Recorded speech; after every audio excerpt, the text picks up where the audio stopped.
Good evening, and welcome to the 18th of March version of the Kennebunkport Planning Board here at the fire station and on Zoom. We'll start with attendance. It's very easy. There's 3 of us here, which constitutes a quorum. We've got a couple of members who are they're still working for a living, and they weren't able to make it this evening. So they said they were available if we really needed them by Zoom, but we'll let them off the hook.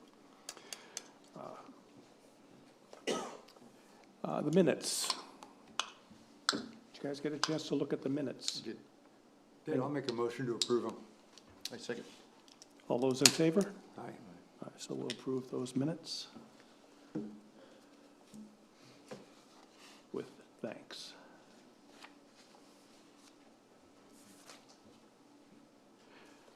Nadia, did you have an announcement about make sure no one's here for the public hearing?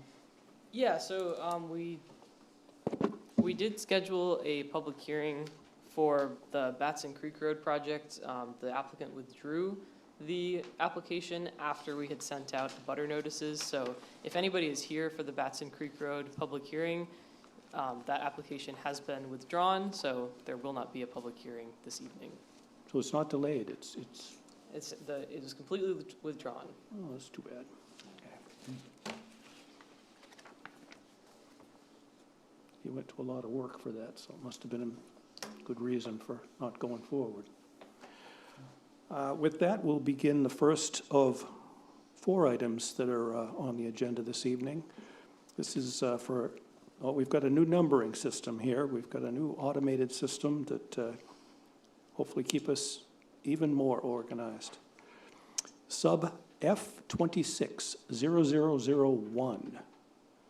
So that's got to be 2026, right? And this is the first one. It's a subdivision, and the F is for final. Yes. So, all right, I like it. And this is the Spang subdivision. And it is, as I say, the final of, we've gone through the preliminary, and this is the initial review of that final application.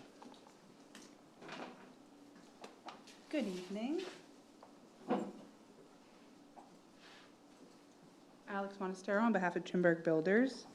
Say again. Alex Monastero on behalf of Chimberg Builders. Alice? We were here with you just a few short weeks ago. We got our preliminary plan approval. We had a few minor changes to make to the plans, which we have made.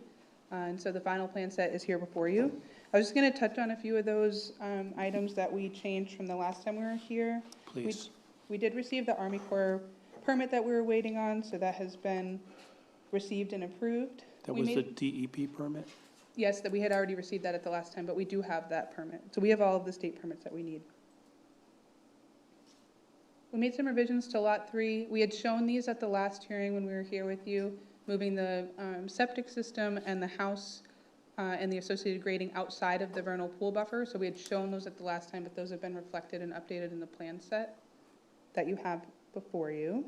We also finished up the reviews from the town. The town comments were addressed in the third-party reviews, so those have all been finalized and plans have been submitted with all of those final comments being addressed. And are these representative housing sites, or are they the planned sites? They are representative. We think they'll be pretty similar in size to those boxes, but okay. We do a collaboration style build, so we let the buyers pick from a series of house plans, and then we will update them. Thank you. As needed, but of course staying outside of the applicable buffers. Okay. And then the last item that we had some work to do on was the road maintenance agreement. This road is already in existence, as you all know, and there's one neighbor who accesses the road. So we finalized those HOA documents and the road maintenance agreement, sent that over to the neighbor as well. So we're working with them on that agreement, and that has been submitted for you. I haven't seen a copy of those. It wasn't in the booklet that you provided. It's not. There's 11 attachments, but that isn't one of them. Those aren't among them. I've been kind of out of the office for a couple of days, so I may be a bit behind on uploading updated submission. I was hoping for paper copy. Okay. I have a copy that I'm happy to give to you.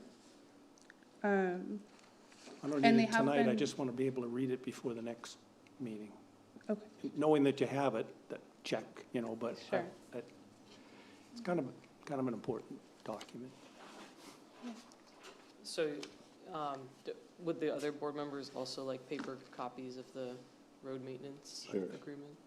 I'd be fine to have it on electronically. Okay. He has better eyes than I do. So, your day is coming. Yeah, it's here, believe me.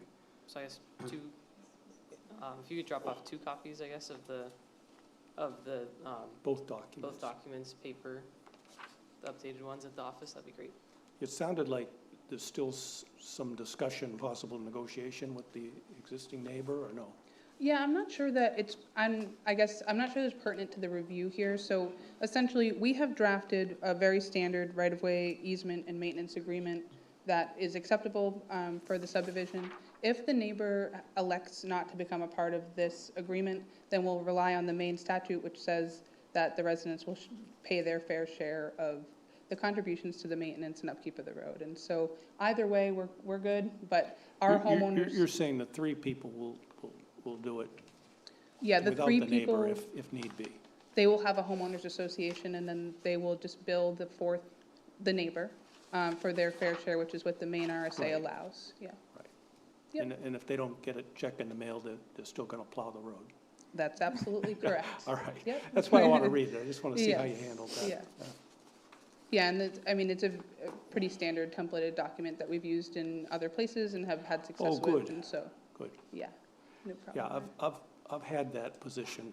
I did my 3-year tour for my little 8-person HOA. We have an Yes. abutting neighborhood, and so, and we're very fortunate. We have terrific neighbors. And Oh, good. So, but I know it can be dicey. It sure can. So we have everything final, we're ready for final approval as far as we're concerned with the submittal. We do have a number of waivers, which you guys have all indicated that you're in favor of. I assumed that we would vote on those and get final approval tonight, but if the board needs time to review the, I want to discuss at least one of them again tonight.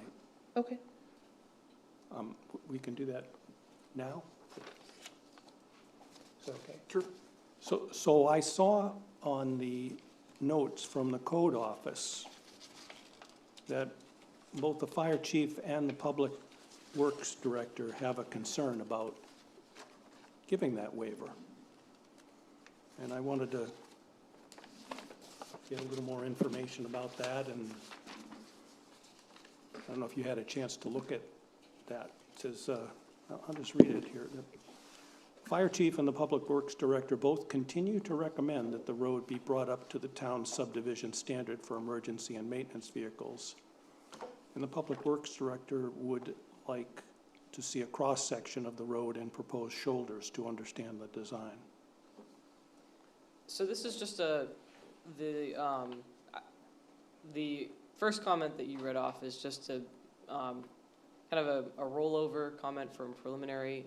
You did receive this comments as well during preliminary review, that the fire chief and public works director had concerns about granting the waiver. We have a meeting with all the department heads the week before every planning board meeting. Yeah. And they just reiterated those concerns and requested that we share them with the board again for final review. and we did discuss those, so at least in my experience, we had the preliminary hearing, we had those reviews, we talked about them here, Yeah, and we talked about if there was an expansion of the use, then it would be appropriate to, at that point, say that the road would need to be expanded. I did reach out to the fire department and DPW, back, in the preliminary plan acceptance. remind me what happened with that.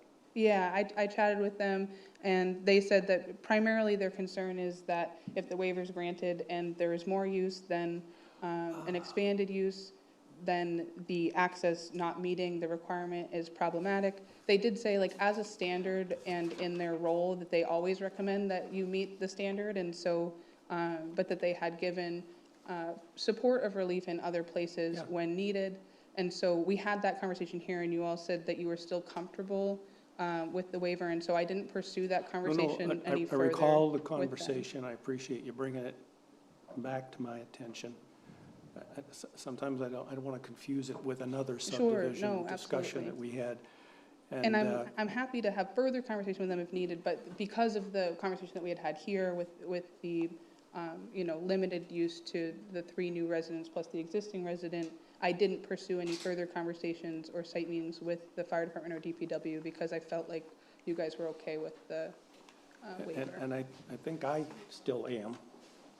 I just think we've been recently sensitized, and maybe as a result of yours and some others' conversation with Public Works in particular. We had a great, maybe an hour-long session where Bert LaBelle came and talked to us and maybe helped us appreciate a little bit more about what you're getting and what you're giving up with respect to what seems like a very small amount of road width, but it can be significant. Yeah, And so I didn't, when I saw this comment in the final, in fact, perhaps, Nadia, we could update that comment to capture this business of it's okay, but, Right. and maybe in the findings as well. That was good enough for this, but if We if certainly there's will- any will more. capture it in the So this could be a findings. condition in the findings of fact that it would have to be brought up. It would be revisited. if, And I think that was the idea with preliminary. Like I said, this Yeah. is It's the. a carryover. Yep, right. and we were specifically asked to, make sure that this is, I think, kept in the record, that this is, the recommendation of the Public Works Director and the Fire Chief is to bring the road up to standard. Right. And we can capture that. Which is great. I don't want us to be just somehow through negligence, not listening to our Public Works and Fire Chief, and Yeah. And that just, would not be good. absolutely. Just another piece for the overall puzzle is that there are some pretty significant wetlands impacts that would happen if we expanded this road at this time. And so I did also have that conversation, and they were happy to meet me out there and look at it. But then when I had this conversation with you all, so I am happy to meet with them on say, again, this is a private road. Something else that they explained is that a concern is that in the future, people may petition for it to be a public road and then it's not to town Yeah. standard. So if a condition of approval is that it will remain private, cannot be petitioned to the town to be taken I think over. the likelihood of that yeah, happening is minuscule. I agree, So- yes. It might be helpful to establish a criteria, because if we waive it for some and not another, then we have to have some objective reason to why did one get approved and the other not. Right, and I think here, the discussion about the wetlands now comes back to me, that this does run along the length, and it would require filling of wetlands, and it is only for 3 new houses, and whether that's a strict criteria or not, I think, It's also an existing road. There is something unique about this situation where it's already there and we are, we are paving it. yeah, we are So upgrading that- it in some regards, but the road is Shaded it. in, so different than, if you were designing a fully new subdivision on raw land and putting something in, It's a so. factor. But I think the condition is more likely to be if you add another, or Lot. somebody adds another Sure. buildable lot on the road, It needs to be that revisited. it would have to be revisited. Should that be part of the approval notes then? Yeah, it will. Absolutely, yeah. Yeah, if there's future subdivision, then it would be, yeah. Well, that's, the other one, while we're in that subject, is the town planner requests updating the homeowner covenants for pesticide use to reflect 415.11.1 more closely with the town's language. And I haven't read the homeowner covenants, so it was hard for me to. Yeah, I think we probably just put our standard language in there about, the reduction. So do you have an action to take a look at that? Sure, we can take a look at what your ordinance says specifically and then align the language, sure. That'd be awesome. Thank you.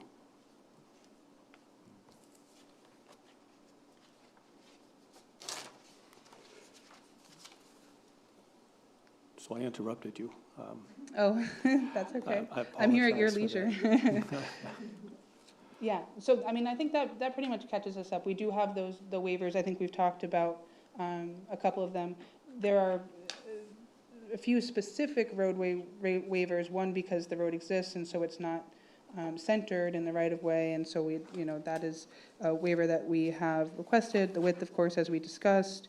We had a waiver for the hydrogeological study, which we had talked about since this was a very small subdivision, that would be reasonable. And similarly, the high-intensity soil survey, where this is only 3 lots, and we have done test pits on all the lots, and so we have data for you that we would not need to do the high-intensity soil survey. So I think action on those waivers is hopefully warranted. Yeah, why don't we do that now, unless there's questions about those further. I have a question about the paving. It says that you intend to pave it, but you haven't committed. What's the status of that? Oh, yeah, we're going to pay it. It is going to be It's- paved. It's been added to the plan, is my understanding, yeah.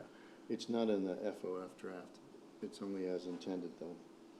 I'm I not- think there's no You requirement. may be looking at the Driftwood Drive preliminary Yeah. findings of fact draft? Oh, We haven't the seen a memo? findings of fact on this. Yeah, we haven't drafted it. What Is do it- you- oh, that's the memo? What are we Memo. looking at? I'm sorry, not FOF, the memo. Item 14, Let me look. Oh, I see, the cost worksheet. Thank you. The applicant did indicate that they updated the cost worksheet to include the cost of paving. but it's, yeah, it just says it's intended, but it doesn't. Yeah, no, we're committed to paving. I think it was missing from the cost estimate that they supplied, but Rob from Sebago just told me that they have updated that, and so it's included in there now for you. Okay. And it's included in the updated materials. We got them yesterday, so I'll upload them to Okay. the SharePoint this evening. All right, do you want to act on the waivers?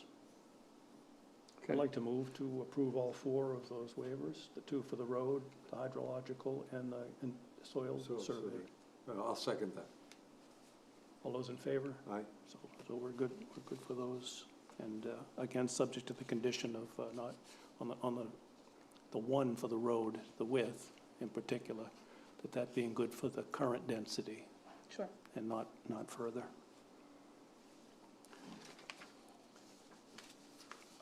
Can we go through, are there any open actions for, we already took an action about the HOA and road maintenance. Are there any other actions based on the code office's review? The only other comment that I had outstanding was a comment left from Acorn about the culvert. Yeah. I haven't, as I said, I haven't had the opportunity to review the updated plans, but that was the only other comment that we had outstanding about this project. We will make sure that it is fully addressed. Okay, and it was just a question whether the culvert that they saw in the plans is existing or proposed culvert. I'm not a stormwater expert, so I don't want to get in the middle of the discussion between the engineers. But my understanding from Acorn is that there's a 12-inch culvert shown that's non-conforming for the location. There are 2 culverts, one at the entrance, which is a 8-inch culvert. It's right adjacent to the roadway culvert, which is an 18-inch out in State Road 9. They're at the same elevations and everything. It's redundant with, They're redundant. yeah. So the other one was a 12-inch culvert that existing under the existing driveway. In what we had shown had enough capacity to pass the stormwater through the 50-year event and whatnot. It does only carry a minor amount of stormwater. It's not your typical culvert that you have on like State Road 9, where you have a lot of drainage going back and forth. And that's what we remarked, was that it was adequately sized based upon the stormwater that goes through it. So it sounds like Acorn usually came back on every other comment and said, we're good, we're good, we're good. Is this comment left hanging for some reason? I think it was just a clarifying comment, whether it was proposed or existing. It's So existing. if it's, my understanding from the Acorn memo was not that the entire project hinged on this culvert, just kind of a note to clarify Okay. for them there. Deem it complete? Sounds like That's we're, all the comments we have from our office. So I would move that this is a complete application. What about the HOA agreement? Do you need to see that? Well, I'm told that it exists and it's been seen, but I don't have a copy of it. So we'll get copies in the next couple of days and we'll get a chance to review it and ask any questions at the next meeting. Okay, all right. The package is complete. I'll second that motion. All those in favor? Aye. So public hearing April 1st.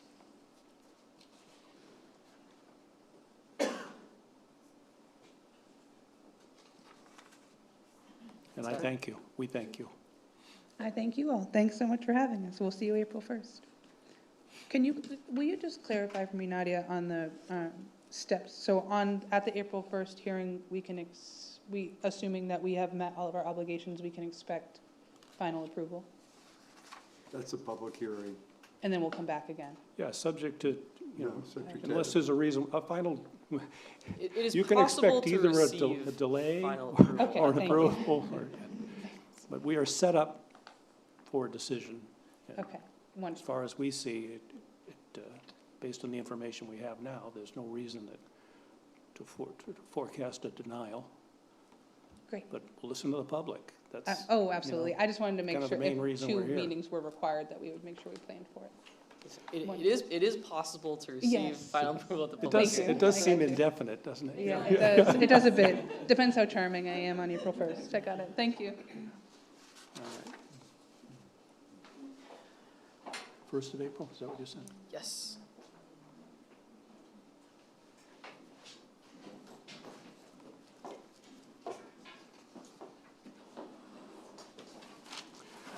Moving on to the second item, SP 26, Site Plan 26-0004.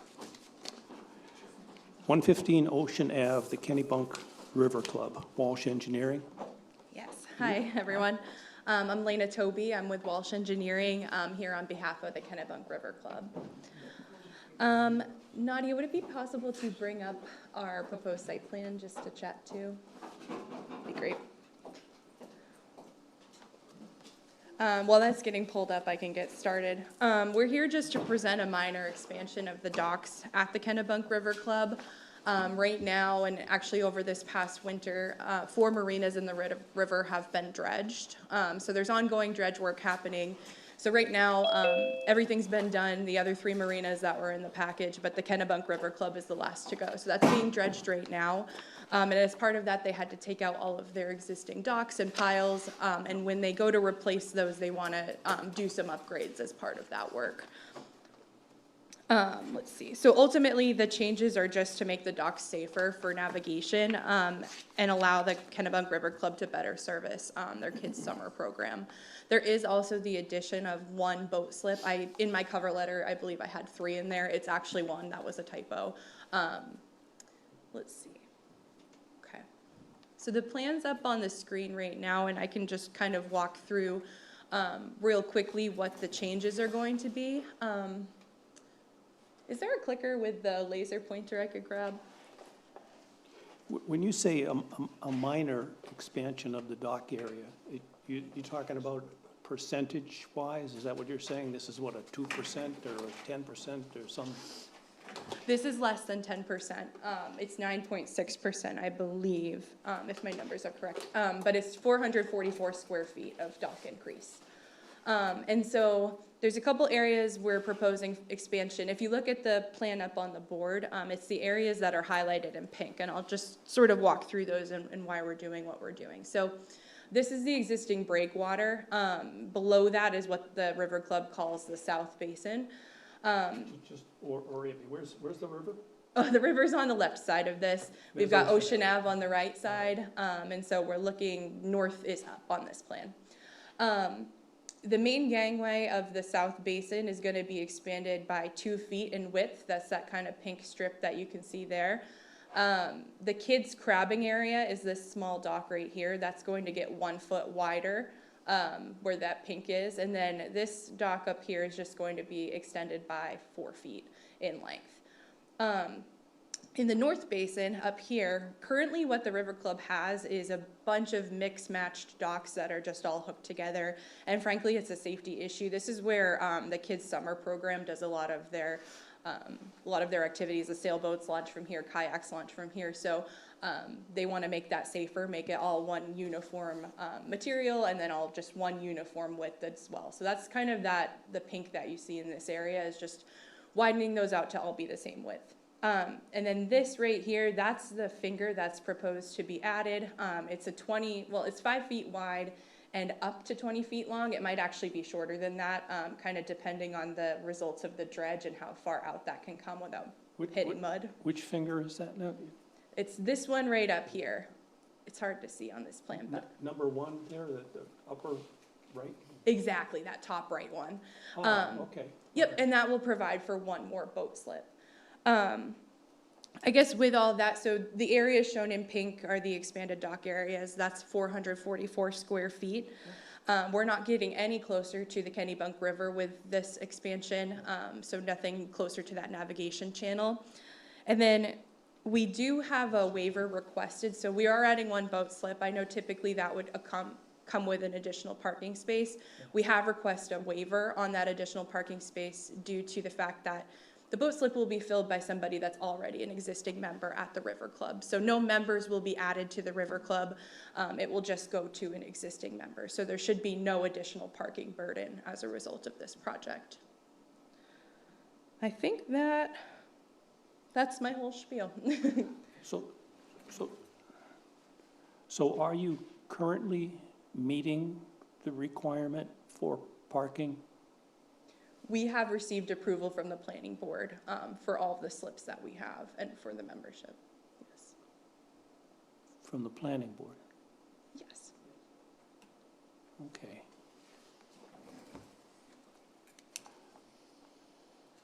You know when that was done? Galen and I think 2013, 2014. 14, yeah. I mean, if you could just send us a PDF, we can certainly upload it into the Just for completeness. into the file. Sure, yeah. I mean, I think your argument is a compelling one. I'm just sensitive to parking in general, Sure. but the fact that you're not adding membership, I think, is key. Yeah. Yeah. Thank you. We flagged this parking comment. We didn't receive a parking plan for the project, existing or proposed, and we have had projects in kind of the immediate vicinity of this project where we've had a lot of discussion about I parking. vaguely recall. You may remember. Yeah. So, we wanted to flag to the board that it may be worth just ensuring that there is currently adequate parking. If there was planning board approval in the past, it would be helpful to review to kind of get a historical idea of where the property is in terms of parking. You already knew about the sensitivity? Absolutely, yes. Okay, good, I figured this would be a talking point, yeah. All right, and I don't want to blow it out of proportion here. This looks like a modest proposal, as you said, minor. I don't know if that's the word I'd use, but it looks like it's well thought out and certainly not going to do anything to impede traffic or affect anybody who's going by it. Sure. And no new members. No new members. It's very exclusive. All right. Any questions about the materials that we have? No? I do not. What about from the code office? Any issues flagged during your Parking, review? I believe, is our Only comment. only comment. A copy of the Wharf and Weir approval Yes. should be submitted as well. I'll get Okay. that to you. Okay, Yeah. perfect. What was the second thing you asked for? Oh, Wharf and Weir, that's the select board approval. Oh, fine, yeah. I Understood. believe that they did give it approval at the select board meeting, otherwise we They would not reported as have much brought you at to the planning following board meeting. select board meeting, so yes, yeah. Yeah, I'll get you a copy of that Perfect. approval. So with that, I would move that this is a complete package, complete application. I'll second that. All approved, right. so. Great. So, public hearing Set up a April public 1. hearing. Sounds good. Thank you, guys. Thank you very much.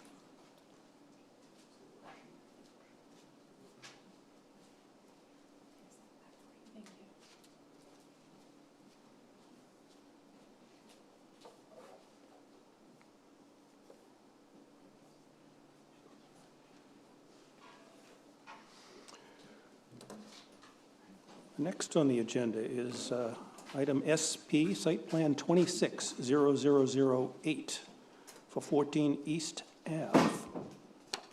Walsh Engineering.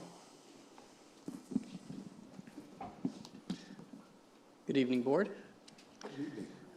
For the record, my name is Warner Gilliam with Walsh Engineering, here on behalf of the William Claus Realty Trust. And also joining me this evening is Michael Claus, who's a member of the William Claus Realty Trust. So for tonight, the application here is for shoreline stabilization on a portion of property owned by the trust. This is a small portion that's located on the Chicks Cove side of East Ave. And it's just experienced some significant erosion just over the years from, the photos in the application that you all would have received. You'll see that there's are remnants of an existing, old wooden retaining wall that's there. So there's remnants that are out laying there in the cove. From what we could see on our investigation, there likely was there was likely a retaining wall that really went along the entire length of that. There's some old support structures that are still buried somewhat in the bank, but at least what you see visually there now is certainly are portions that are that are out in the cove. And because of that deterioration, it's just led to further erosion of the bank. And so the proposal, for the site is to remove those portions of the deteriorated wooden retaining wall that are laying there in the cove. There is a portion of wooden retaining wall that is adjacent to this that protects the abutting property, and that that's not we're not touching any of that component piece there. But really, this is just for the remainder of the shoreline. So the project's going to entail removing all of the old timber, the timber that's out there in the cove, and we have a designed essentially riprap revetment with a pretty substantial vegetated buffer that's on the upland side of the property. We've gone through our DEP permitting process, and we do have our DEP approval. We're under the statutory amount of impact that we can have below the hat that doesn't necessitate notification with the Army Corps, and I think we've provided that notification to DEP in the town as well. The length that we have here is about 94 lineal feet. Again, it's an engineered riprap design. We're at about a 1-to-1 for that. So, it's 1 foot height, 1 foot in depth in terms of how it's constructed. The sizing's been engineered for that location. We've gone through. We did have some comments from staff that we engaged with and did some correspondence with. The plan that you have before you doesn't reflect those updates to that, but we'll be submitting a revised plan set that will address those comments and questions. A number, the questions, that we went back and forth on a little bit was we had one of the neighbors changed their mailing address, and so we provided for. I'm assuming you sent you sent Jeff the right Yes. notice. Yes. So we had between the time that we had printed the abutters list and what's updated on the website, we had an address change. that was there. Also, one of the items on the plan was that, so this side of the Kennebunk River is unique in the sense that Kennebunkport has a different flood elevation than the Kennebunk side. And this is, this was due to the letter of map revision process that the town went through we dealt with that for many years. And so when we first pulled the data from the FEMA website, which is this is what our process is, we pull the data directly from FEMA. There were still some discrepancies with what was available online with the mapping. So it showed a different flood elevation on the map. It showed an elevation 12. All of that data is now subsequently is updated. So now whenever you pull the map panel from FEMA, it shows the updated flood elevation line, which is an elevation 9. So And that's consistent, Kennebunk side, Kennebunkport side. It's just that's consistent for the Kennebunkport side. So the Kennebunk side still holds an elevation 12. So, yeah, leads to a little bit of confusion, but the reality of that is that Kennebunk didn't participate in the Lomer process. And so because they didn't participate in the Lomer process, their maps were what FEMA had originally proposed, as opposed to the port maps, which underwent, a substantial study. But I'd like to think that somehow both sets of maps are tied to reality. And it doesn't, so as a working model, what do you do? As an implementer, what do you do to say, I want a solution that is practical and lasts? Do you take the more conservative, independent of which side you're on? Or? Well, so for this particular project, it doesn't have any impact, on the basis of design or the project, or the project itself. Versus 12, is that feet above sea level, or what is that, 9? Elevation 9, elevation 12? So elevation 9, whenever, we're dealing with an AE zone here, that actually ties to a grade elevation, that's on site. And so, there's, whether that's above a mean sea, whether that's above a mean sea level or a low water line, it depends. Depends who you talk to sometimes where zero begins. It's how high the water is expected to reach? It's what it represents is it represents that 1% annual chance of flooding. So the theory is that there's a 1% annual chance of the floodwaters reaching that particular elevation. It's not like our highest tide each year is 12 feet, right? No, and that's a confusion. That's a different, it's. So you would design. It's figured differently. If you design for the worst case, you design for 12? Well, in these case scenarios, we typically design for an elevation that is 1 to 2 feet above the base flood elevation.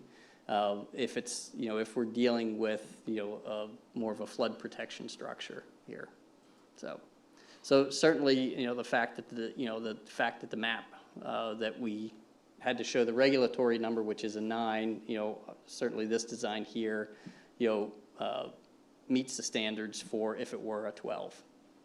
Is there a significant cost difference between the 9 and 12 to build the retaining wall? Not necessarily. No, I mean, the way that the bank is, the way the bank is situated here and the way the bank is eroded, we likely would have brought it to that elevation regardless.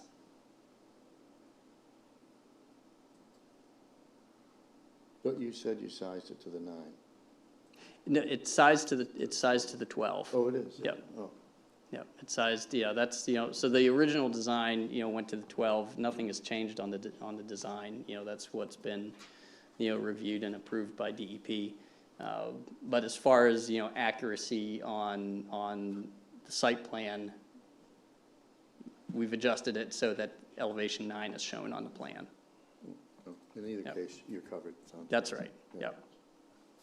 Thanks for that. Yeah, I would, if it were the other way around, right, then I would, then I wouldn't be standing in front of you at this time. So we'd be reevaluating what it was, but. Okay. Yep. Thanks for the explanation. Yeah, it gets a little bit, it gets a little tricky, especially with the river, and the fact that, Kennebunk has a 12 on one side, the port has a 9. What you're seeing is the difference between what I would say is a more conservative approach, and that FEMA took, whenever they did their initial studies. And then what you see on the port side is a more detailed study. So. You see something about the waters that go through this creek? Just looking at the picture here, you can tell that at least at some part of the day, there's not a lot of water in there. Sure. What happens in a storms situation? So I would say in that location there, the storm events that you're going to be more concerned with here are times whenever you have, an astronomical high, in terms of your tidal level. And it's going to be during those nor'easter events, wherever you get the significant rainfalls that are happening, where you get that storm that just spins and spins and spins and dumps a lot of water inland. Because where we're at, so if you can picture, the location, right? So we've got South Main Street, that is above us essentially, Yep. That's at the head of this cove. And then you have South Main that comes down directly adjacent to it.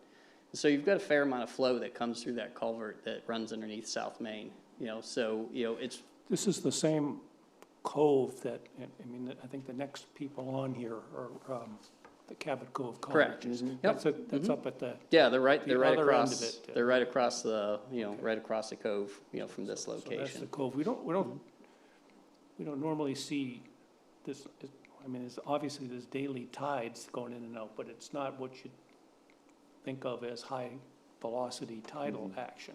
You're saying in Yeah. a storm, you can get a lot of water running through there. Yeah, you get water that comes through, that definitely comes through that culvert there at South Main. Yep. Okay. So you've got some inland flow, that certainly contributes to, some of the volumes, that are there, and you couple that with, an astronomical high, you certainly get some erosion, and movement, in that area, so. In the January 24 storms, any sense of how high the water got here? Yeah, it's good. 2 years ago. Do you know what you saw there, Sir Mike? It came up probably about a foot above the old wall, No. I would say. I don't think it got over the cottage. It didn't get over the cottage. Yeah, so, Could you yeah, repeat just, for the sure, just so microphone? everyone can hear that. So it came up about a foot above the old wall, so. Did that damage it Wall was in pretty rough shape. already? Didn't Yeah. help it. Is that at the top of the new riprap design, or is that under it? No, that's well under, yeah, the old wall is, I can show you on the plan here.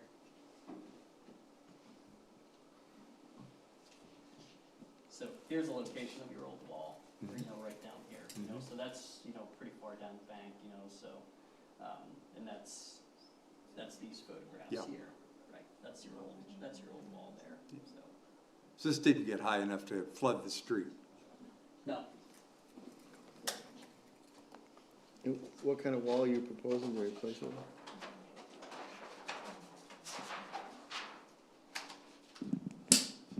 so here, I'll speak to that.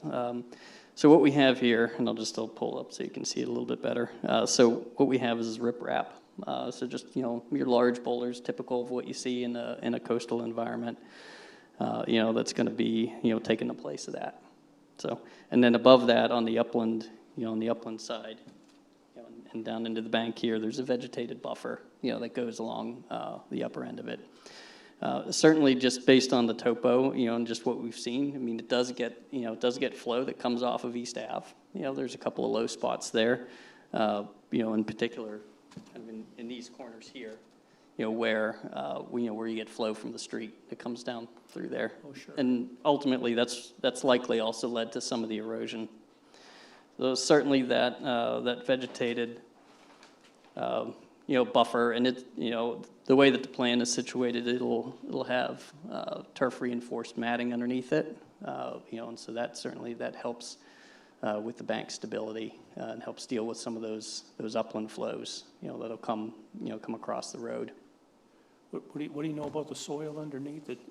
There's nothing to pin these to, right? So we've got It's going to be weighted? Well, we've got a mix of there is some ledge, that's there. There's some shallow soils there for sure. Yeah. And typically when there's ledge that's apparent and present, our practice is to have those boulders pinned to that, provided that it's competent ledge. But certainly the rocks are sized to that it's not anticipated, there's no movement anticipated here.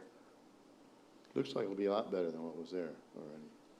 Yeah, absolutely. Say something about the interface flag between this new wall and the neighboring property. Any concern about, that change in texture and height and all causing an erosion point? No, I don't, we're not expecting to see any, an erosion point, I know that's probably not the right technical term, but at the interface that's there. So, it's not, to your point, it's not as if that particular location gets, significant wave action, no right? riptides It's not, or anything that's there, right. yeah. Yeah, you're not dealing with wave action here. We're dealing with, with tidal flows up and down. We're dealing. Have you contacted the abutters, though, to see if they have any objection to it, or? They're aware, yep. They're aware of the project, yeah. On the west side, you're running the new wall up to the neighbor's piece, right? Correct, that's okay. right, yep. So that's, it's more on the east side of that there might be some concern. Yeah, and then in that location, the ledge rises, right? It rises pretty substantially, and that's where you've got some shallow soils there. This piece of parcel of property is a garage on it. Correct. Is this associated with any other parcels on East Avenue? Belongs to the house across the street. Okay. So historically, I would suspect, it's not uncommon to see parcels like this where you have a road, that cuts through a property. It's likely that piece at one point, that was all on the same deed, mm-hmm. Right? Before East Ave was a town road and a right-of-way established, where that would have been, there would have, likely been, a right-of-way that established then at that point. But as far as likely, I bet you if you go back to the original deed, that was really all one, contiguous piece. Okay. Yep. Okay. Thank you. So we had a number of other items just to address with staff comments. We've made some adjustments that'll be on the plan, on the updated plan that you'll receive, specifically just dealing with lot coverage. So we've adjusted some of our measurements. We have a couple of corners, where the riprap's exposed, that will wind up just bringing the vegetated buffer a bit further over the top of that, so that addresses, any coverage concerns there. You have to look at the coverage with respect to this smaller parcel. You can't include the property across the street. Correct. Yep. Yeah, we're dealing with it as its own entity. Yep.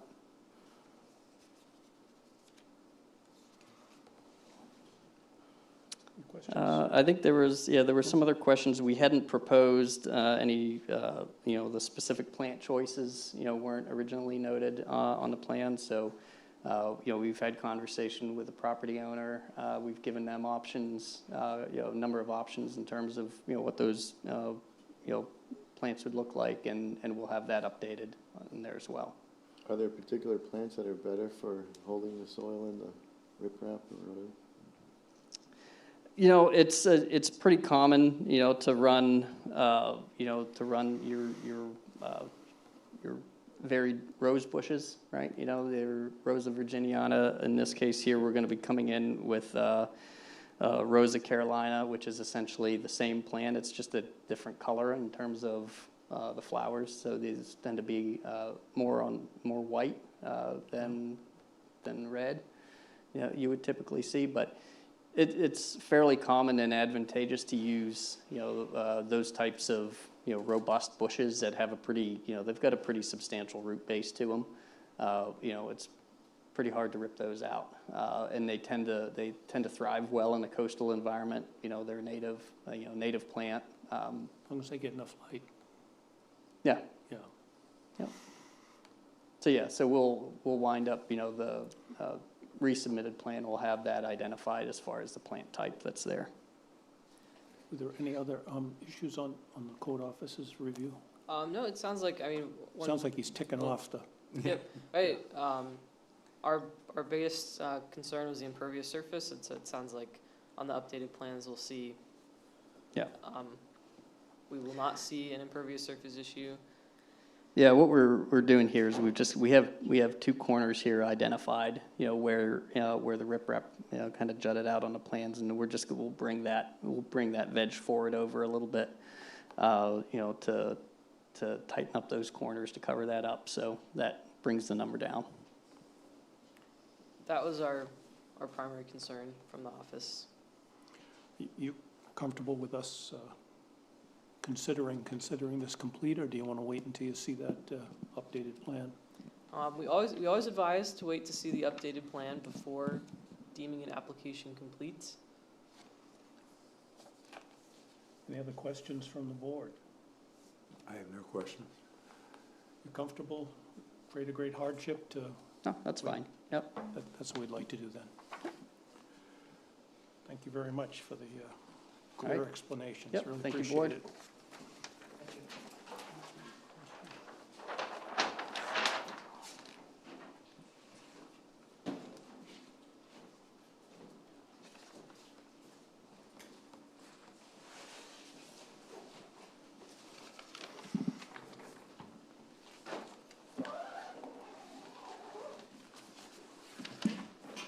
We're going to move on to the fourth application, SP 26-0009 for South Main Street, the Cabot Cove condominiums. Yes, good evening, members of the board. My name's Sean Toby, civil engineer with Haley Ward. Probably just present this kind of at the plan so I can point to different things. Again, this project is located at 7 South Main Street, just north of the last application, also on Chicks Creek. The existing facility is about 1.69 acres, and it consists of 15 seasonal rental cottages and then a central office kind of amenity space. And similar to the last application, we're seeing issues on the site with stormwater. In the past, the shoreline, probably 10, 12 years ago, was repaired. That's in good condition. But what we're seeing in the area, a lot of this has been developed, and there's a lot more stormwater coming off site, coming through this site, that's causing issues. The site itself, you know, to get oriented, you've got South Main Street here on the right side, north is due up, Chicks Creek is on the left. And the site is essentially split into kind of two different stormwater areas. You can see these inlets here on each side of the creek. So all the water flowing off, you know, onto the property. This is a wetland that drains in between these two cottages onto the site, and it all flows to this point here on the northern half.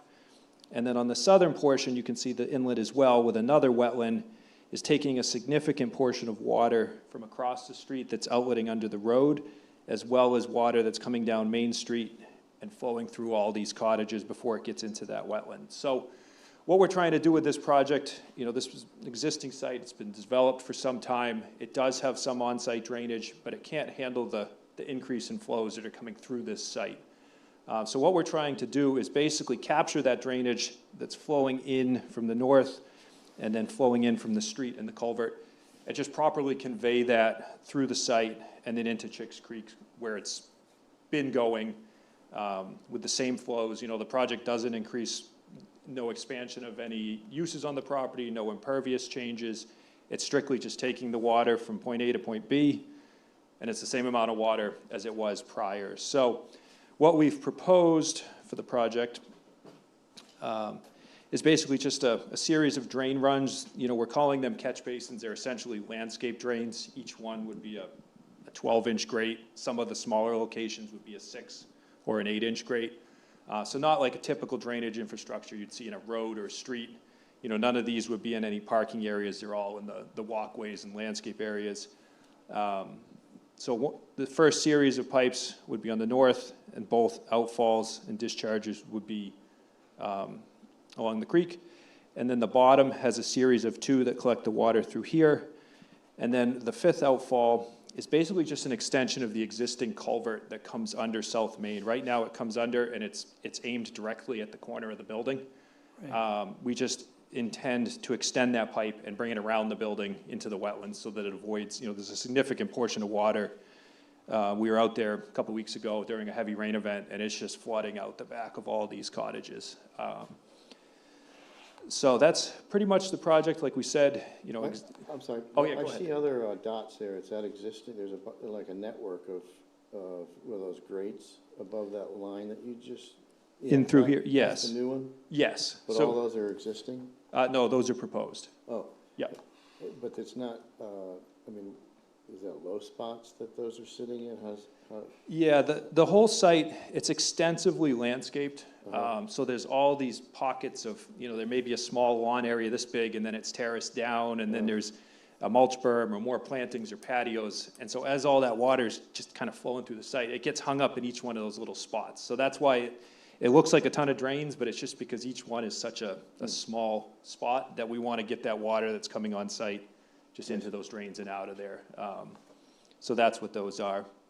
You know, and as part of the project, we're not impacting any of the wetlands. We're not in the wetlands. We're out of the hat line along the coast. We do have some work, you know, obviously within the buffer, but everything on site is pretty much already developed in those areas. How do you keep them from getting clogged up? They're all pretty much in the grass areas. So it'd be maintenance, you know, the place from spring to fall is heavily maintained, mowed, manicured. You know, leaves would be cleaned up in the fall. Okay. And the pipes, a lot of the pipe runs in here, we intentionally oversized the main pipe run with a 12-inch pipe. A lot of them don't need to be that big, but just a 4-inch pipe's gonna clog much easier if you get some leaves in it. With the 12, you can get a good flush and just get some of that out, if it gets in there, but likely it's very well manicured that it won't be in there. Do you need DEP for this? Or no? We do need DEP approval just due to the proximity to the shore, because we're in the 75-foot buffer. We've met with DEP on a pre-app, and we've submitted a permit by rule for this work.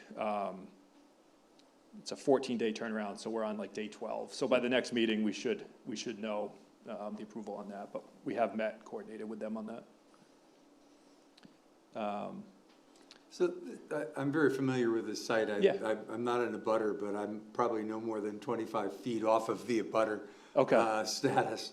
And therefore, I walk South Main Street frequently and see the water on the culvert that's crossing through, and has obviously gained a lot of height on the eastern side of Main Street. Strikes me this is a challenging piece of property, because you're really, the cottages on the south side are right up against the property line.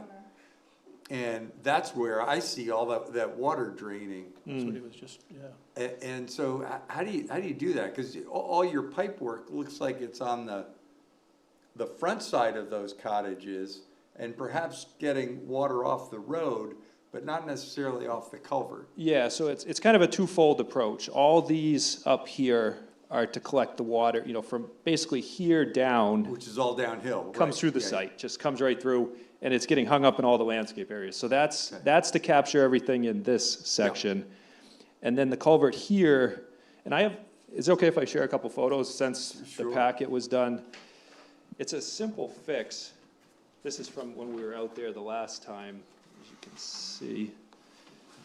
Yeah, I saw this on the. So the culvert is discharging here, right at the corner. Right at the corner. And if we can just extend that to here, and then it goes into a defined depression for the wetlands. So it's just that simple 15, But is that off property? The culvert comes onto the cottage's property, and then the culvert Understood, but extension, where you're Discharging. outputting it. that is on our property. It It is. discharges to the wetlands on our property. On In those this, those wetlands in green there, that's on the adjacent property, is it not? a portion of it is, In between both of us. yeah, and then we'll say eastern finger of that comes onto this site. Yep. That's the bigger problem? Or is it the water coming all the way down through? Probably the culvert is probably 60% of the problem, and Why then, not capture the water at the front of at the top of the property then, rather than let it go through it? And probably the only way to do that would be to curb that whole section of South Main, which would be into the right of way, and then it would be a, What about continuing a culvert all the way down past the back of all of those cottages? it would just be too much impact to the wetland. You know, I think, too concentrated, you mean? well, if we continued this culvert here to here, we'd have to trench it all the way through the wetlands. But with this solution, if we can just get at that extra segment to the tip of the wetlands there, that will solve, based on the grades, once it gets into that wetland, it breaks away from the back of the cottages, and the grade keeps directing it away. And is the neighbor to the south happy with that solution? We haven't discussed that solution with them, but regardless of whether we redirect it one way or the other, it's all going to the same spot. It's all, everything right now it's just hitting the back of the cottage and bouncing into the wetlands. The pipe will just direct it back into the wetlands at the same spot on the property. So no adverse effect to the neighbor, and this grade here quickly ramps up as you get onto that site. If you did impact the neighbor, could you put like a perforated pipe along the whole path there and distribute it? There's really no advantage to just bringing that pipe all the way through. It would just cause more disturbance to, the vegetation and the wetlands, and the back of those cottages, it breaks away, so it's, As long as the neighbor's okay with it, I guess. it would get into a lot more permitting getting Oh, into that wetland, yeah, because there's just not enough room to bring it Because you're through. right on the wetland, right at the edge. Yeah, it's best to just discharge it into that wetland and let it go. The neighbor's property is elevated Oh, it quite is? a lot higher than mine, so their water runs into that creek as well, but they wouldn't be impacted by pretty much anything. Right. Because they're that much higher than we are. Yeah, and there'd be no increased flows. There was a staff comment about easements for directing, and I apologize, Karen Whitted is the general manager of the cottages. Sorry. I forgot, there was a question in the staff memo about easements for these drainage discharges. We, read the ordinance in that situation if we're creating a new discharge to an abutting property where this, there's already stormwater being discharged at all these locations. We're not increasing any flow to that abutter, to that wetland. It's basically just conveying it through the property and discharging in the same spots. I know the easternmost cottage there on the bottom is got a This one. sump pump, because you can hear it Yes. and see it. Yes, Where does that sump pump discharge? they both discharge just further downstream. And essentially, if that water is redirected, May not need that. we won't need that what's happening is that ground is it's just shooting it right at the building and going in the basement and then having to pump constantly. Those sub pumps were put in about 5 years ago to try to alleviate some of these issues, and it's just getting so much worse. The water table is getting higher. So many neighbors have done renovations. The ground has changed. Therefore, again, the property's just seeing so much more water. And they're little seasonal cottages. They can't handle it. I wanted to add, for full disclosure, I am on the abutters list, so must be just up the street from Peter. I'm at 2 Touchstone. I'm on the corner of South Main and Touchstone. Okay.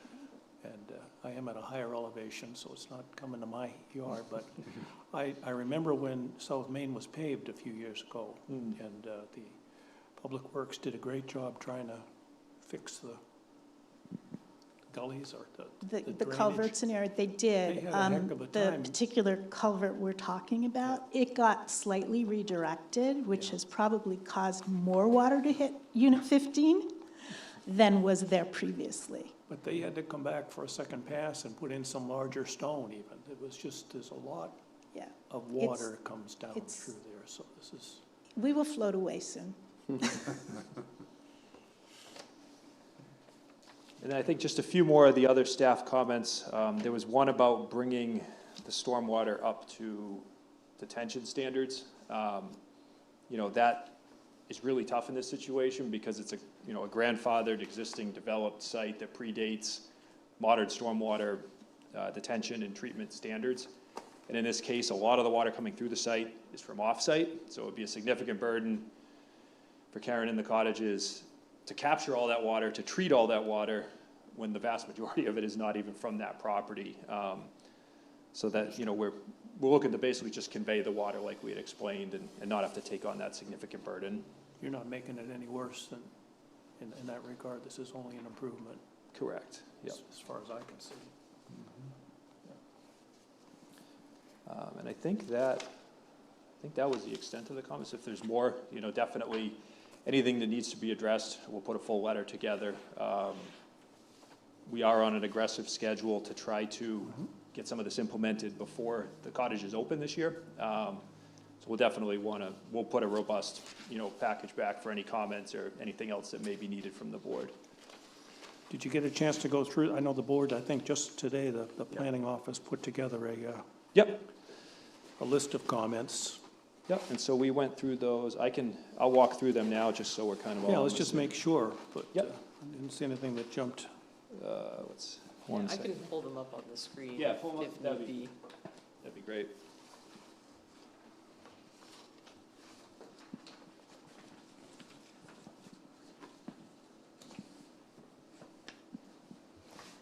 So I would say our two main concerns, as you pointed out, are the direction of stormwater onto the abutting property. The property line does start at that wetland. It doesn't start at the house, and so we do, even though it's possible that it's the same amount of water, it is being directed differently onto somebody else's property. And there were no pre and post development plans showing the stormwater direction and flow, so we do, that was why we put that comment in there. It's, I hear that the water is expected to stay roughly the same amount. It is being directed differently than it currently is. So what do you, what would satisfy? In other words, what can you describe? So we would like to see pre and post development calculations, and, we can pause it to the board. We do often do this with stormwater. We don't have a depth of stormwater expertise in the office. We can send it out to a third-party reviewer to make sure that, that we're giving it a perspective from the town that has that expert backing. And we also did have concerns about filtration. Again, we're not stormwater experts, but a lot of that water is being discharged directly into Chicks Creek. And, we want to make sure that there is not sediment that was previously not being sent into Chicks Creek directly. Sounds like they've got wood chips being sent into Chicks Creek. Sure, again, right now, Yeah, and that was a lot of our ameliorated. thought. Each one of these yard drains would have a sump in the bottom, so if there is sediment or debris that gets in there, it would collect and it could be cleaned, throughout the year. And the other thought was that if we can capture some of this water before it just blows through the site, picks up all that sediment, if we can get it into a pipe and bring it, through to the creek, it's not capturing all that additional sediment that could be discharged in there. So even though it is a simple project, it is bringing a betterment to the drainage compared to what's there. And then regarding the first question, with the pre and post hydrology analysis, we didn't really feel it was applicable because we're not designing, a lot of cases, if this was a blank site and we were gonna put a big hotel here, you run those analysis to see what the preconditions are, and you use that to size your stormwater ponds and any of the devices that would slow and reduce that runoff. In this situation, if we ran the model it would be a certain amount of water coming through in the pre, and then it would be the same amount of water coming through in the post. The only, trying to marry these two conversations together. What I'm hearing is a concern, is an acceptance of the argument that says, we're not creating any additional water flow here, we're not changing grades, we're not, but you said yourself, the solution here is to take water that is coming down, it is bouncing off of the cottage, and it's going every which way, and it's being dispersed into the wetlands, and you're gonna channel that for several feet. And I'm hearing Nadia say that she and the staff are concerned that that may cause a problem that doesn't exist. What about, not to cut you off, but I No, did think of that with a potential solution where both of these outlets discharge to Chicks Creek. Similar location, so that won't affect any abutting properties. Chicks, there's no easement to be granted there. We have one outfall here that's on Chicks Creek, and we have another one here that's into the wetland, close to the abutters. I could easily just take that and continue it and eliminate that outfall so that that goes into Chicks Creek. So 3 outlets would be into Chicks Creek, and then this over here at the roadway would just be an extension of the existing outfall on our property. So then that way there would be no outfalls or channelized areas that would be going to an abutter's property. Do you have enough slope? Yeah. If it all went to the Yeah. corner there? Yep, it would just be taking that one pipe that's here and just putting it into the next downstream catch basin. It would eliminate an outfall, and then Whether the creek is high tide or low tide? it's set to be, the outfall is set to be above the high tide, the hat line, yep. So the question for me is if, all that comes through a 12-inch pipe, is it gonna, come gushing into the creek, right?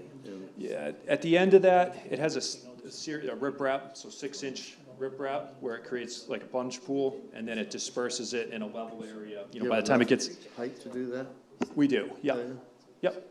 Okay. And then that would continue down, there's another series, that whole banking there is armored with 6 to 8 inch riprap as well. So there wouldn't be any concerns about erosion.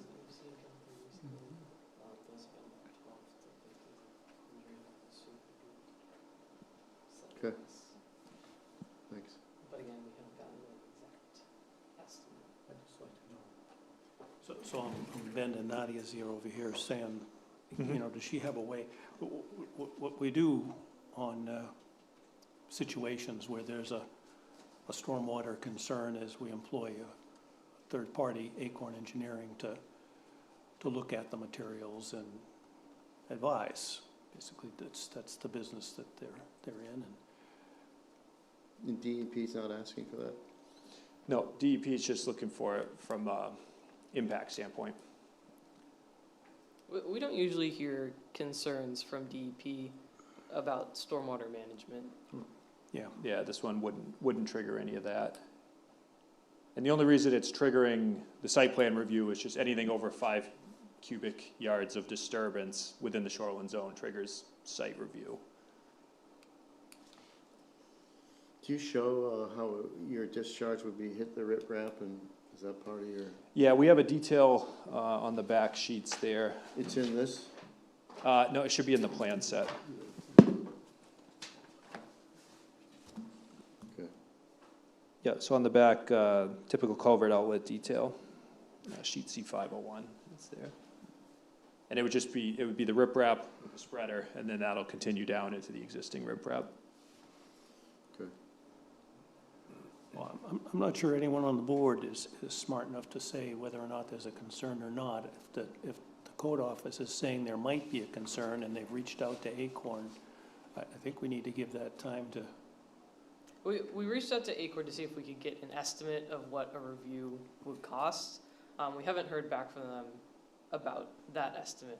Just wanted to be clear, we haven't sent them the plans to review. We have asked for an estimate of what that review would cost. I can say that we've gotten 2 site plan applications in the past few months for a private road development with impact over 10,000 square feet. And those reviews have come in at around $1,200 to $1,200 to $1,500. I would assume that this would probably be a less extensive review than that, as it's not a full stormwater management plan. But again, we haven't received that official estimate of what that review could cost. So you don't have a way of saying, would you go spend a couple of hours on this and advise me whether or not you need to hire me? I don't believe we have, I don't believe we Well, have that. that's not- It's a good question, but I don't believe that we have that. You've got a consulting firm that you use routinely. It seems to me that They there should usually, be some flexibility there. they usually give us a good estimate of how long they think it will take them to review plans, and they base in their price estimate off of that, obviously. Yeah, it sounds like we've got a situation where no one on the board is flagging this as a problem, but for the avoidant, for due diligence, we want someone with expertise to look at it, other than the applicant. Well, what is the concern from the planning department, just regarding the stormwater? We're not stormwater experts, and so in reviewing the plans, we did have concerns about redirecting of stormwater, and, I know that we highlighted the lack of filtration plan. More, you mentioned the sump pumps and the base of the. Yeah, the sumps in the existing basement, one. so the extra storage area for any potential sediment, yes. I think it would be, if you could give a little bit more detail about filtration in that way, that would be helpful. But basically, we just, from the position that we're in the knowledge that we have about stormwater, we're unable to say if we agree that there's no impacts to abutters based on the current plans. And I mean, we could prepare more, additional, we could do a plan that kind of shows where the water's going, where it goes in the existing. We could show the general location of where it goes That would be based on helpful for this. us, And then we can would be- remove that one outfall. So you could definitely ensure that everything's going to Chicks Creek, and this is just an extension of the existing one that goes in that spot.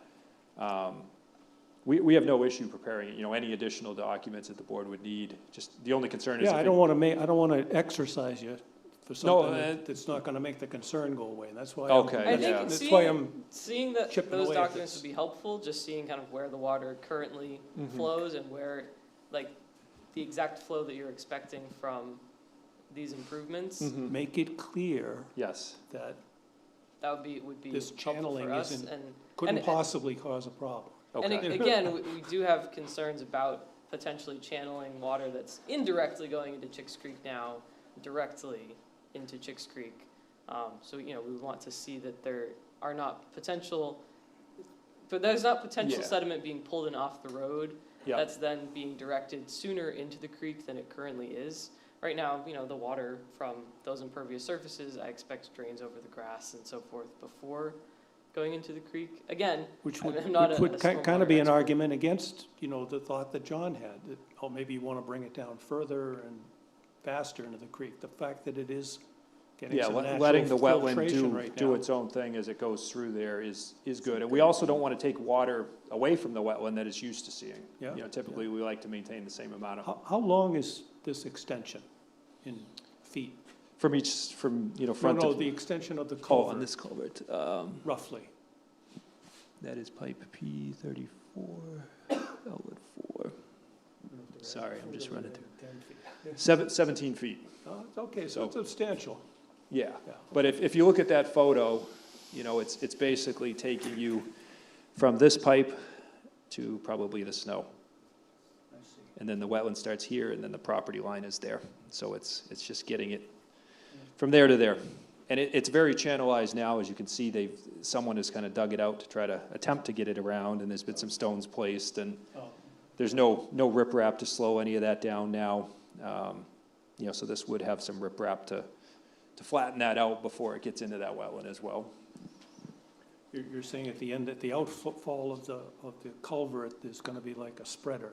Correct, yep. Typically, it starts about this wide, and then would flare probably to 8 feet at the end of that, and that allows that water to get dissipated. So it's not a heavy channelized flow going through there. It's gonna be much wider than what it is now. Is that clear on the current plans? or Is there this any what he's pipe telling here me? that 'Cause you- I didn't get it. I mean, would you extend the pipe, the culvert pipe itself Correct, Yeah. yes. before you hit the riprap culvert? Correct. It would be pipe, and then it would be that stone, so it doesn't come out just this big slug of water. It would get flared out. Right, Through but the pipe goes 17 feet. Correct. Okay. Is Yeah, there something in this package that I could have gleaned this information from, that there's a spreader and that it's, I believe it's mentioned in the memo and then on some of the plans with the details.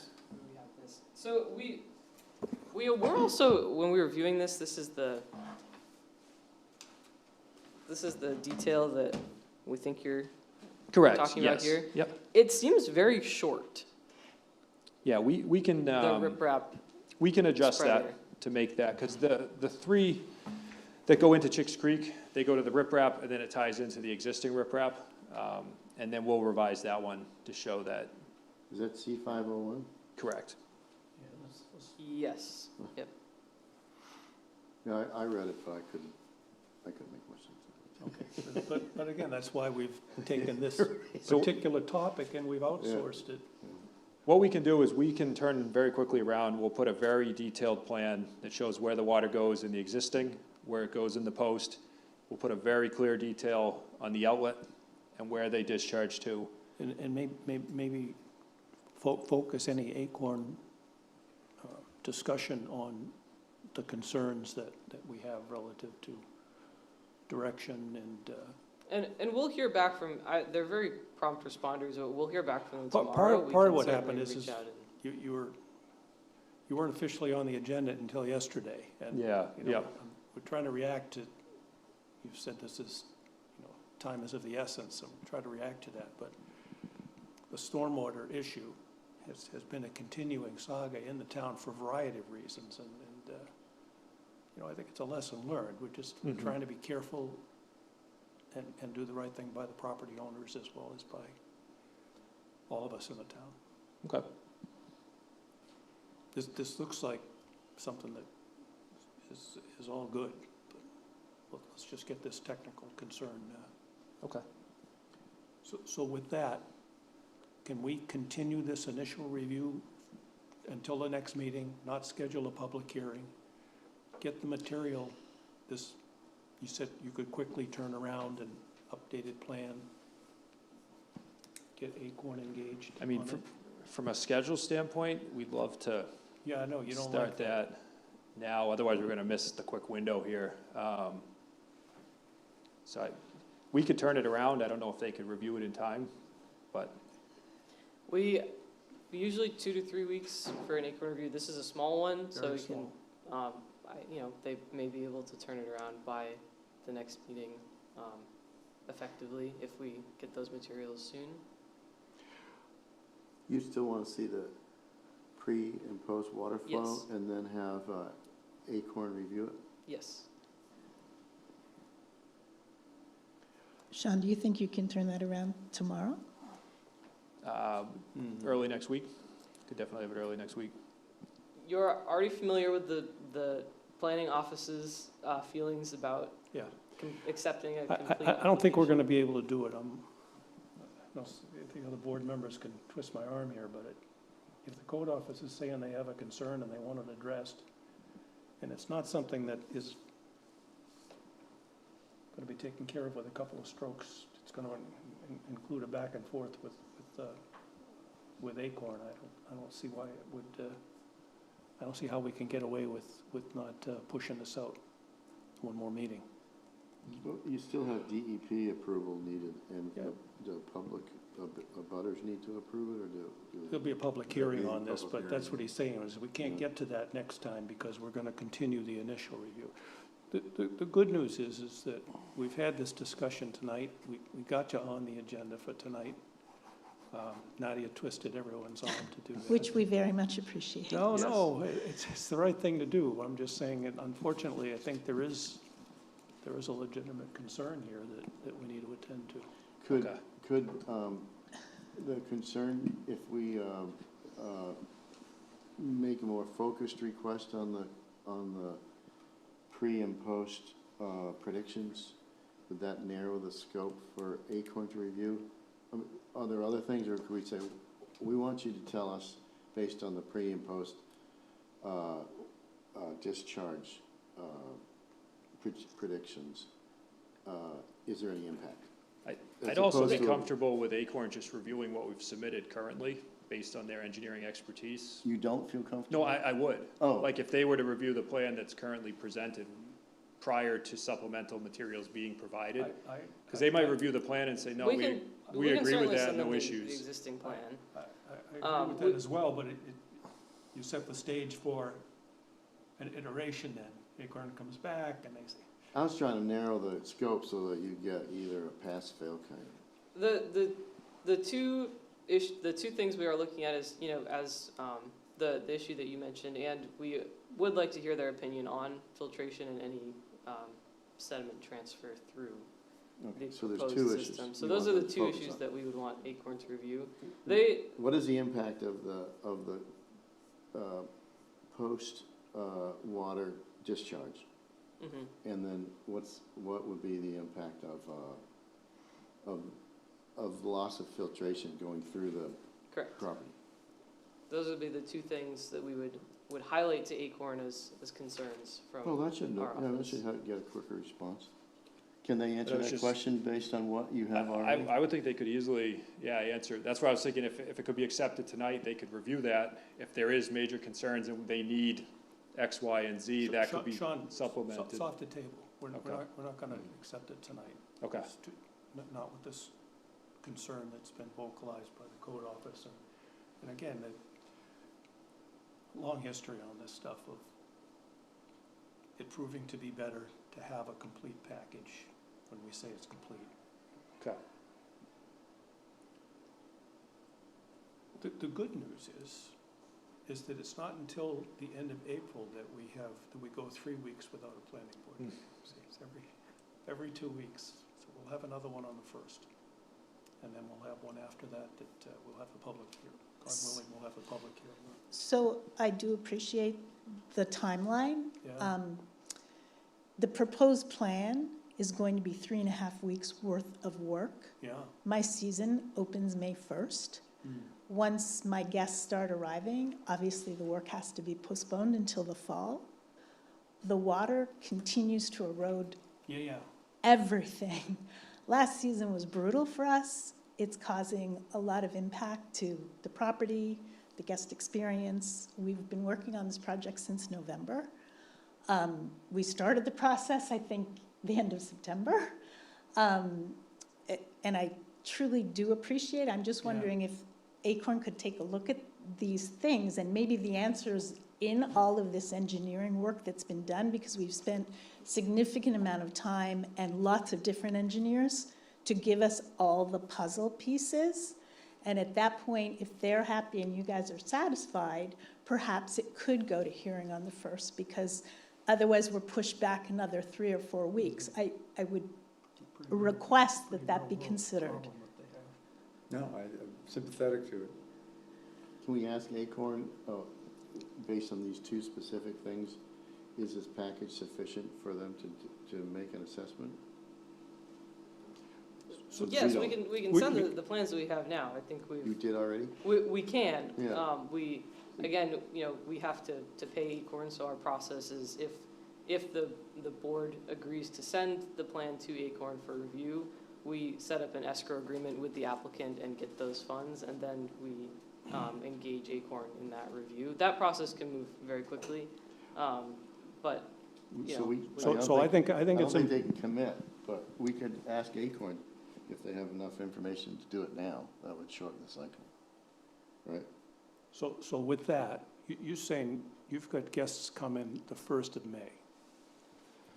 So I think you're already in a bit of a jam, but maybe they won't all come the first week, which is typical, right? I mean, Yeah, I think we, soft start. opening week, we have at the moment 5 solid reservations. 2 weeks in, we're full.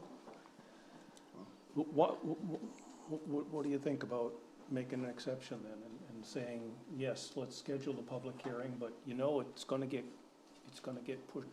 pushed out if we don't have We can make, an indication, if we don't get this process going to the point where this issue is satisfied. Certainly. To the I mean, towns. I'm assuming Acorn can read all of these plans accordingly. Yeah, yeah. They'll have all the support surveys. I mean, we've had lots of water experts look at all of this. I understand. We've put a lot of effort, as we always try to do the right thing.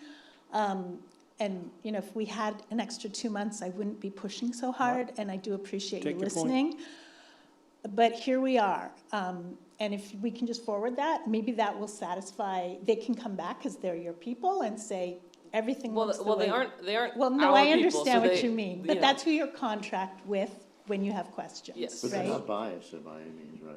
So they're gonna give us objective. Sure, No, sure, of my, course. my point is They're that they just, incredibly- you know, they have other projects, so we Professional. So why can't not move guarantee forward with the that. public hearing, because there's really three elements, right? The stormwater, the public, neighbors, right? And then Yep. DEP, Yeah. so you can move and find out if neighbors have any objection, it's not gonna hurt anything else. Because you can't be final approved till all three are done, right?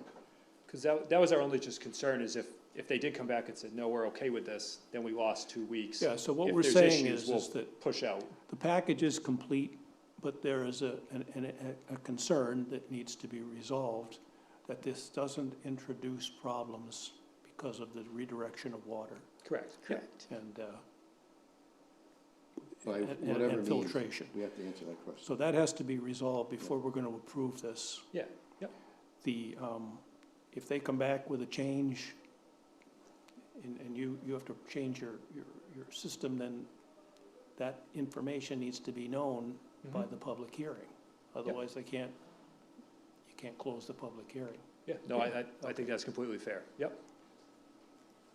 You, as a board, operate as a different entity than the office, so you can certainly, you know, you Yeah, get to make the decision that you feel is best. You know, our stance remains the same, that I know that this puts Well, I think the take code it into office account. in a difficult situation. I think this is a business, and this is a legitimate concern. Sure. And there's a possibility that we can help. and, not a and certainty. the option is always there to continue a public hearing, so, you know. Right. Well, that's what we'll Yeah. have to do. Exactly. That's right. We have had We can't discussions change in the that, that's past not- about accepting it's a Understood. incomplete Rules, right. application. Understood.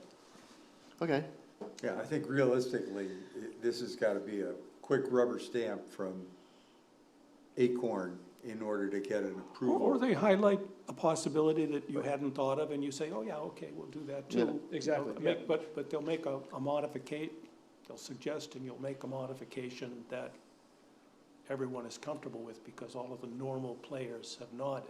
Yep, and we'll make, you know, any concerns they have, we'll get them quickly turned around, I sense and we'll, that. I can hear that, yeah. Yep. I hear that. so what's the motion then?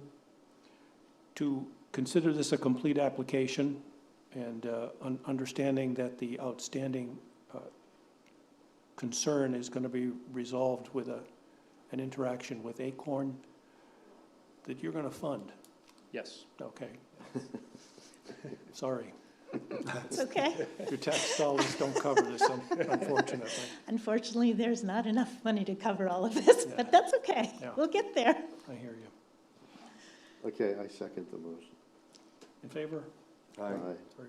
Thank you very much. Thank you very We much. Truly For your appreciate it. Clear presentation and persuasive nature. I do appreciate it very much. Thank you.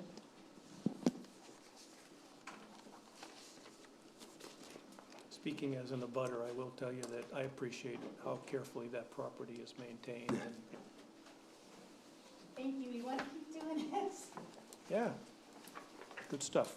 But thank you for your time, board. Thank you. All right.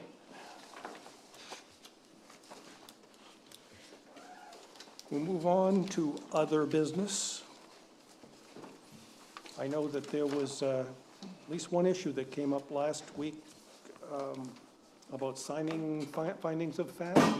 Does that fall under other business, perhaps? Yeah, so I reached out to MMA Legal.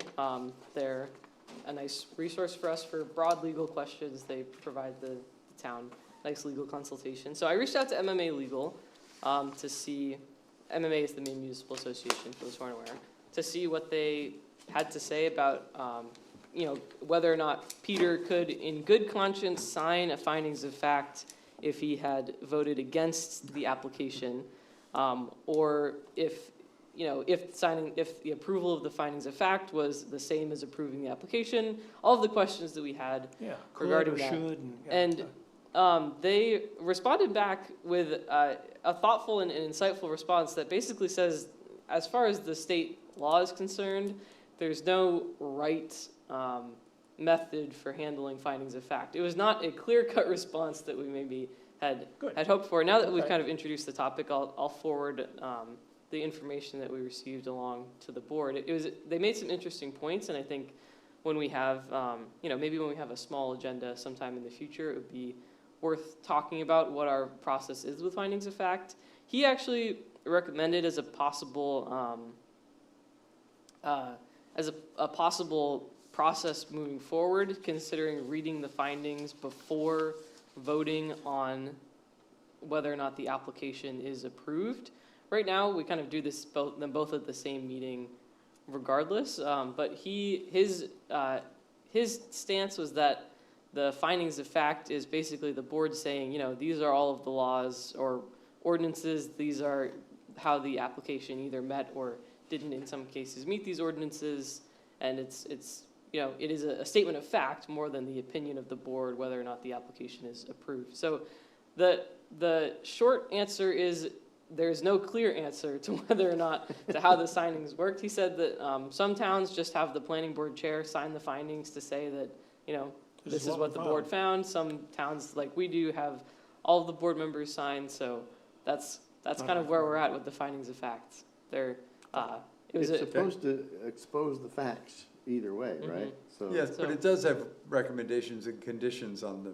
Correct. On It the back end. says we approved it or we didn't, right Yes. now. So if I don't think the we want question is, to decide after we even write if it. everyone doesn't approve or disagrees on the facts, does it have to be approved by unanimous vote? No. No.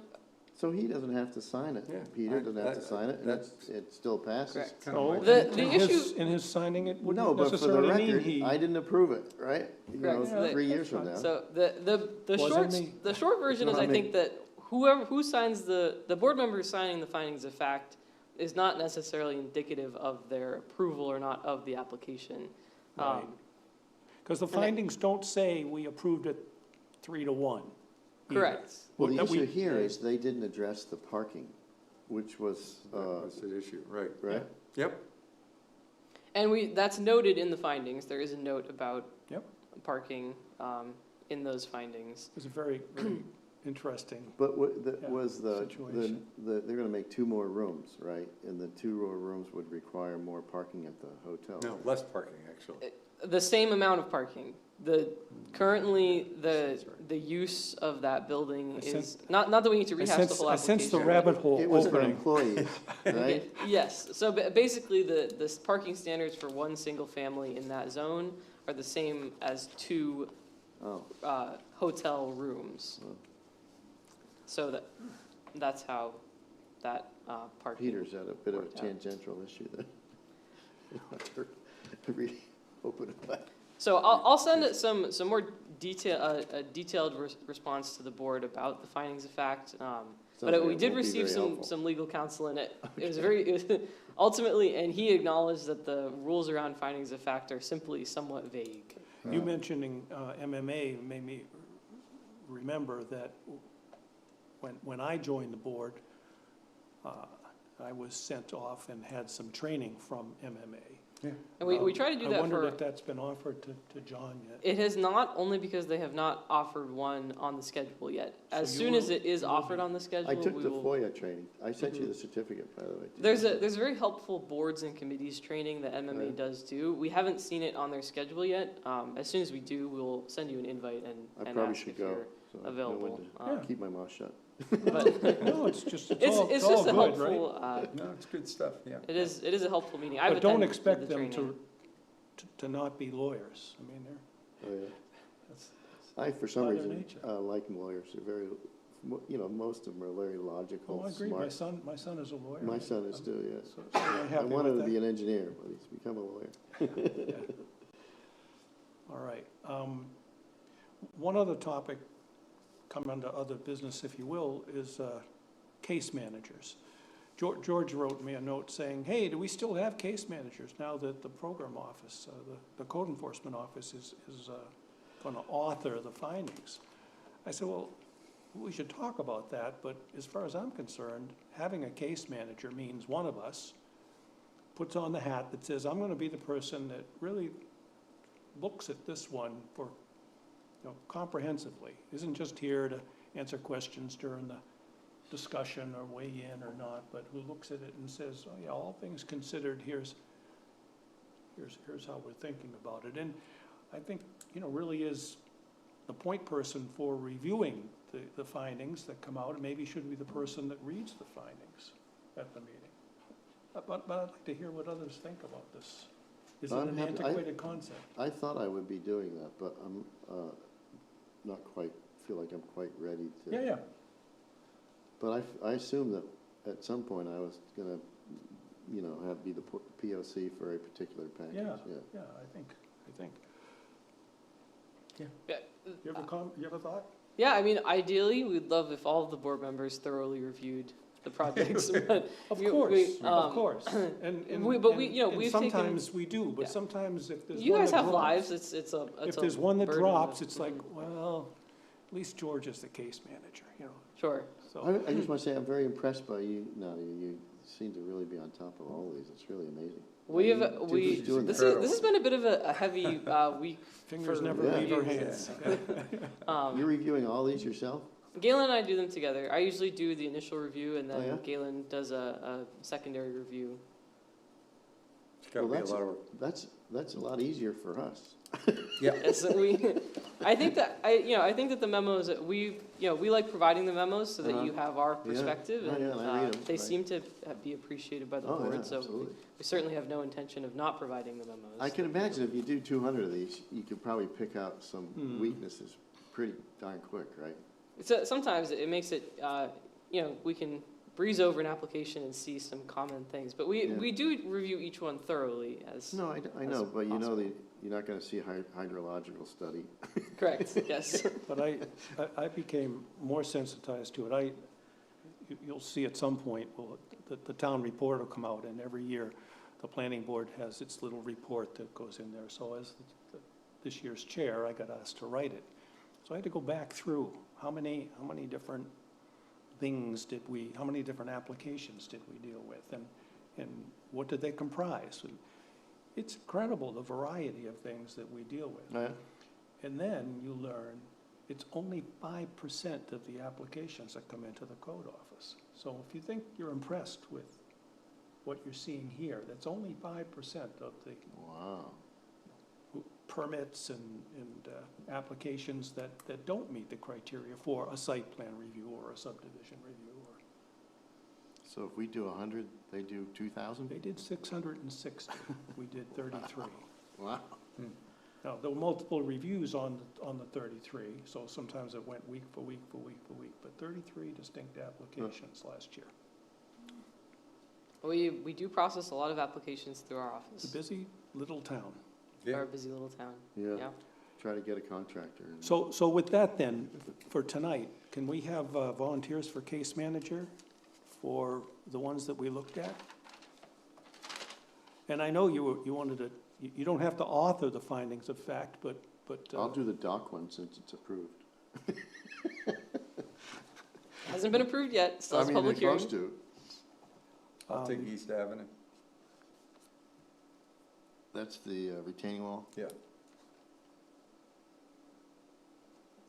Well, I'll take Cabot Cove, I guess, since I don't. Yeah, I think you got your head around that. I don't know exactly what I'm supposed to do. You'll tell me. All we're saying is, just spend some time with it, get a cup of coffee, put it in your lap, go through it, make sure that it all hangs together, that there aren't blunders in it, or Okay. even I did knowing that. a lot of that, but Yeah, that's what I'm saying. I think it was clear. As even when we Nadia says, looked at it. we all should be doing it, but Yeah, one extra burden. You are a volunteer board, so, yeah. understand that sometimes your life comes before the planning board. well, maybe my role would be the first few would be to call you and say, I don't get this, can you tell me what? Oh, Is yeah. that that- okay with you? Our office is always open. We're happy to, to Alright. sit down and walk through any applications that come through. And you want me to take Spang? Or is it, no, that's the one that George already has. He's been doing that all along. So I'll leave George. That's had enough legs. That's been around a while. It It's has. had like 3 different names, too. There's another subdivision though, right? Yeah, What happened to that? the one off of, Technically, there are 3 Yeah. right now. Rabbit Run, Mills, right? the 2 of them off of Mills Road, Rabbit Run and Spang. And then we have Driftwood Drive off of Bath Lane. Yeah, those are, and that's what I was poking on tonight, that I wanted to make sure that my recollection of the discussions we've had, I wasn't conflating those with. Sometimes they blend together. We had a week once where we had like Thank you. 5 revetments, and it was they just. Yeah, By the way, I have the one on Driftwood. We really Drive. run together for me, too. That's in my, that won't go away. no. So I put my name next to the Walsh Engineering one. Batson Creek, right? Yeah, what They happened? withdrew their application, Do you so know any story? We're behind still it? live, No. by the way, but. I'm happy to share an overview. They basically some of the neighbors had conversation and they just came to an agreement that made everybody happier, and they withdrew the application. Hmm. So that I think they've decided to handle anything with the property in-house, if you will. Very good. In-house, but he didn't exercise his right to purchase, which meant it went back to the group up in Portland, right? I don't know who's ending up purchasing the property. If somebody someday decides to build a house there again, they'll be back in front Yeah. of you guys. Yeah, you can. Just for my Possibly. understanding, every one of these goes to public hearing, correct? Correct. Every planning board application goes to public hearing. And why does Deemed DPE complete. ask about stormwater? Isn't that part of, Clean Water Act or? So Why is DEP being asked about? Why don't they ask questions about stormwater discharge? I'm not that familiar with the whole DEP review process. They may ask questions sometimes about stormwater discharge, but that doesn't usually seem to be the focus of their reviews. Interesting. Any other business? Not from us. Then I would entertain a motion. To ask a question? Yeah, please. Hiya. You should have spoken up sooner. On top, on, It's no big deal. Been very patient. Oh, patience is a virtue, my grandfather used to say. I'm Nancy and I was here a couple weeks ago yeah, for the one that's down here on the footnote, the Snapdragon Lane. yeah, Yes. The public hearing didn't close, and, right. right, and so I asked Nadia, and we don't get, the abutters don't get notified again for like a continued public hearing? Correct. If we continue a public hearing, we don't send out additional abutter notices. So I just don't want to miss it. Like, I know sometimes, like, this agenda this week, it changed quite a few times. So is there how will I know if there's a new when that next public hearing is? So you can sign up for alerts through the website that you'll get notified whenever we post a planning board agenda. You can sign up for very specific alerts, so you would only get notified about planning board agendas. Right, yeah, well, I don't need a million emails. Right? Exactly. So that's always our recommendation, and then you can, at a glance, you can see if that's on there or not. Because do you give so many days for people to like plan, or is there? We do our very best to send out an agenda a week before the meeting. Okay. Sometimes, like this week, we had a couple of, this is an odd week. We Well, don't that's what I usually was wondering. I amend was the like, agenda. oh, I saw it today that it had changed again. I'm Mhm. like, well, that would be a bummer if you're out of But town or we something. have we know by the Wednesday before the meeting who will be on that agenda. So we do our best. Usually it's posted on Thursday. Especially a public hearing, hopefully, but, yeah. Yep, well, I'm happy if you come by the office, I'm happy to give you a more detailed explanation of our agenda process, but basically, yes, we Unless there's some extenuating circumstance, we get it posted a week before the meeting.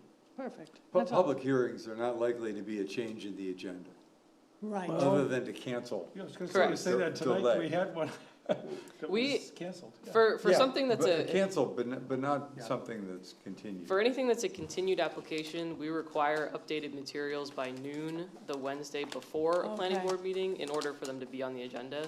So, for anything continued, which this one is, they would need to get us those materials a week before. Okay, and will this show up every week, like if it's continued? Yes, Every that's week? where any application that's been continued, we keep on the agenda so that people can see it hasn't just disappeared, but Okay. we don't put it on the actual agenda. Cool, well, thank you very much. I'm definitely a rookie. I was gonna like take the microphone, because I know I wasn't doing that last time. Well, thank you for your Thank you. time. Thank you.